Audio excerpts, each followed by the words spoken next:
दिली पैसे फाशी असा हा जो सोहळा आहे त्या संबंधीचे जे मंत्री आहेत मंगलप्रसाद लोढा या ठिकाणी उपस्थित असलेल्या डॉक्टर निलम कोहरे, खासदार सुप्रिया सुळे, व्यासपीठाचे सगळे मान्यवर आणि उपस्थित सरकारी बंधू वगैरे, माननीय मुख्यमंत्री आणि त्यांचे सगळे सहकारी आणि तुम्हा सगळ्यांचं विद्या प्रतिष्ठानच्या वतीने स्वागत करणं याचा मला मनापासून आनंद आहे.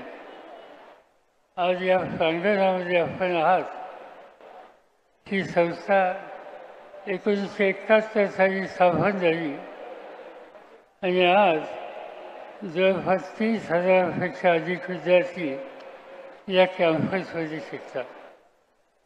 ते इथं शिकतात असं नव्हे तर बारामती, इंदापूर, भोर, तलासरी, देऊळगाव तथा सुपे, वेगवान, शिरसी, पुणे, सोमेश्वर नगर या ठिकाणी या संस्थेच्या शाखा आहेत आणि पुण्यामध्ये 2 मुलींची वस्ती आहे.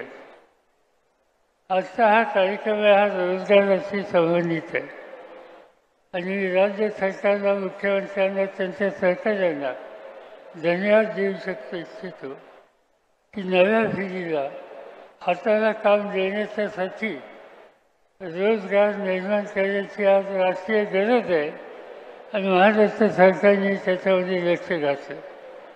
नेमका हाच दृष्टिकोन आम्ही लोकांनी स्वीकारला आणि आज या संस्थेमध्ये आपण आहोत.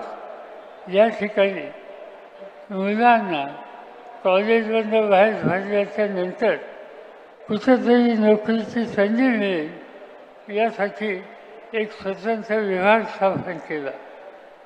या गेल्या 5 वर्षामध्ये इथल्या इंजिनिअरिंग कॉलेजमधून जी मुलं बाहेर पडली त्या मुलांच्यापैकी 1500 मुलांना नोकऱ्या मिळाल्या.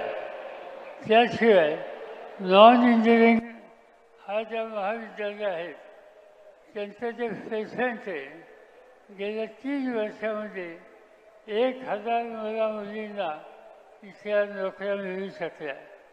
म्हणजे या 5 वर्षामध्ये इंजिनिअरिंग, नॉन इंजिनिअरिंग या सेक्टरमध्ये 2500 मुला-मुलींना नोकरी मिळाली आणि त्याच्यामध्ये अतिशय चांगल्या संस्था आज आमच्या मदतीला आल्या.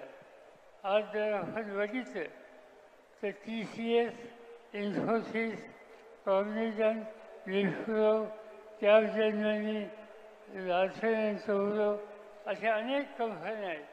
त्या कंपन्या आज त्यांचे प्रतिनिधी या ठिकाणी पाठवतात आणि त्या ठिकाणी इथल्या मुलांना नोकरी द्यायच्या संबंधीची संधी देतात.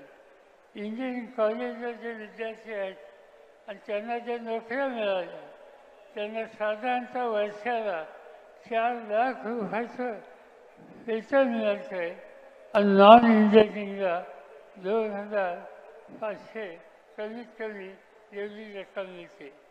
आम्ही एक आता नवीन उपक्रम सुरू केला आहे.